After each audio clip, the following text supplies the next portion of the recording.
Il y a longtemps, dans un pays lointain, vivait un homme nommé Job.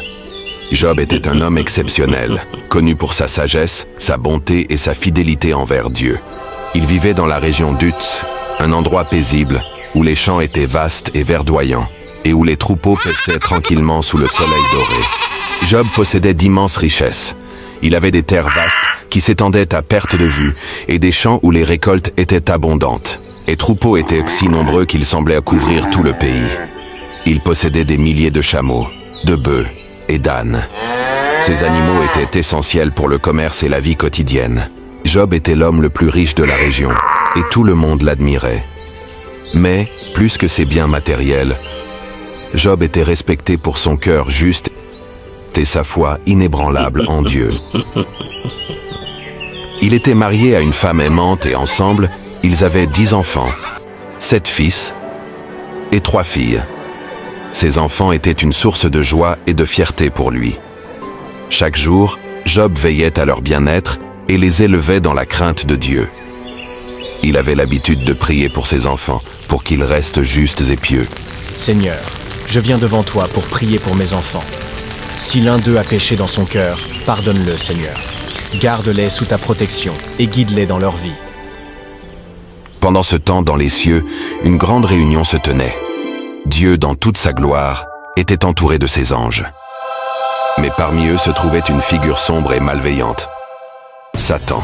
Ce n'était pas la première fois que Satan se présentait devant Dieu. Il allait et venait sur la terre, cherchant à semer la confusion et à égarer les hommes. Et aujourd'hui, Satan se tenait devant Dieu, prêt à défier sa toute-puissance.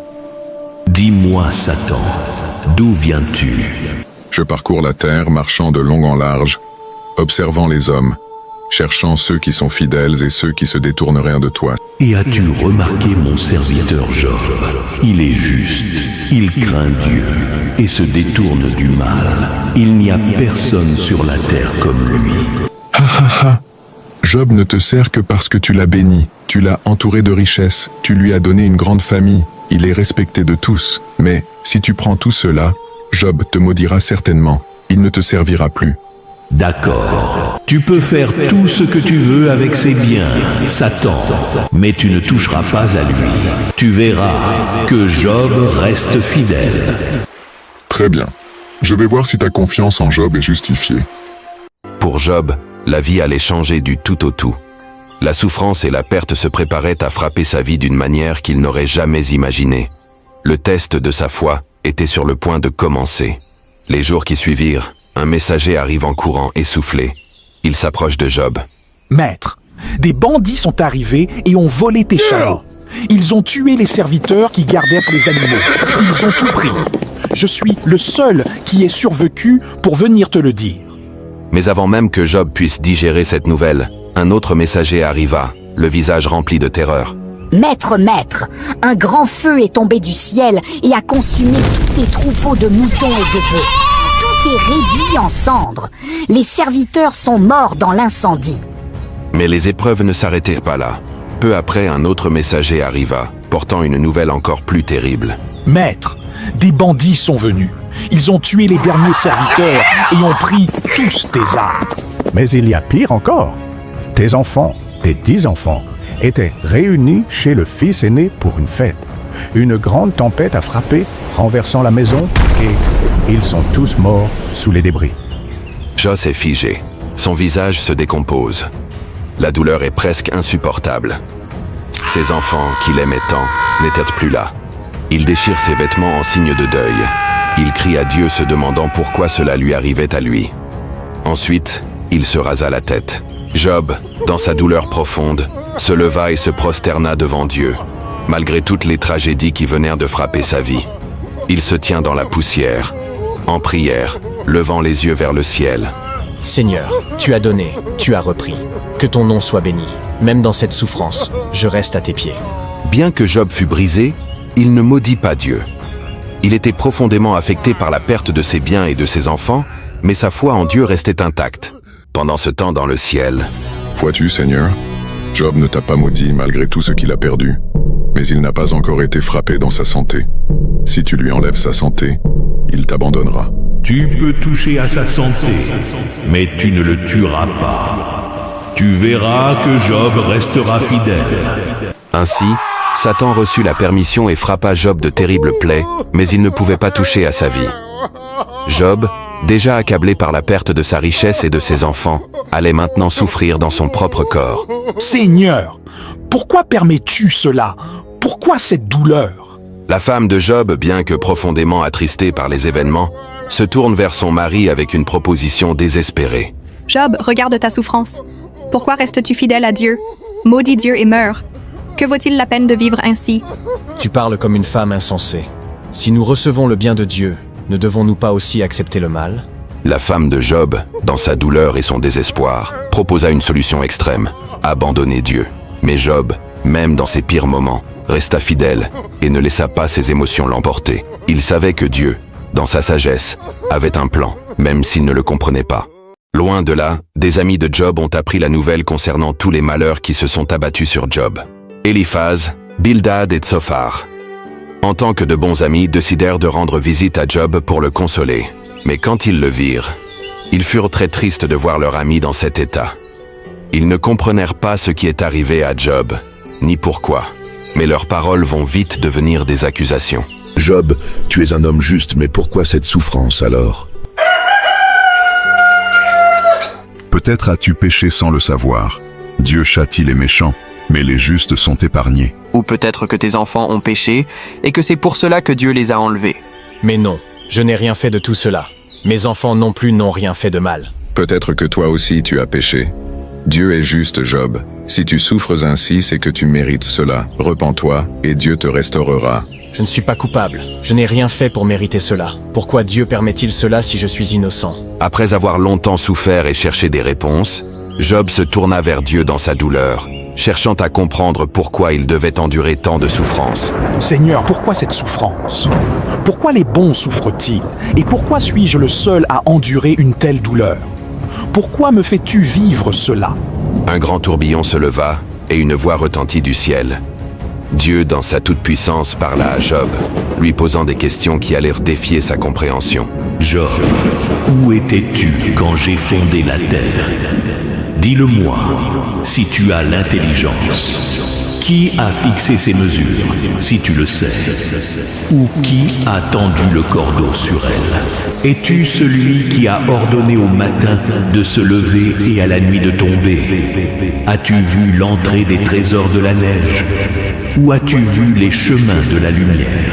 Quand les étoiles du matin chantaient ensemble, et que tous les fils de Dieu poussaient des acclamations, quand je lui fis des nuées pour vêtements et des ténèbres pour l'ange, quand je lui ai prescrit ma loi et lui ai mis des barrières et des portes. Dis-moi, Job, as-tu donné un ordre à la pluie? Ou bien as-tu observé la naissance des chevreaux dans les montagnes? Sais-tu, quand les chèvres sauvages mettent bas, as-tu observé les biches quand elles accouchent? Peux-tu compter les mois de leur grossesse? Sais-tu le temps où elles doivent enfanter? Quand elles se courbent pour mettre bas, se lèvent-elles? Qui a mis en liberté l'âne sauvage? Ou as-tu fait paître les lions dans la savane? Qui fait sa proie pour se nourrir? Rugit-il dans la vallée? Qui lui envoie sa nourriture à chaque fois qu'il a faim? Les corbeaux qui sont leurs jeunes crient à Dieu. Errent-ils sans trouver de nourriture? Le cheval te donne-t-il des forces? Fais-tu sauter sa crinière avec des hennissements?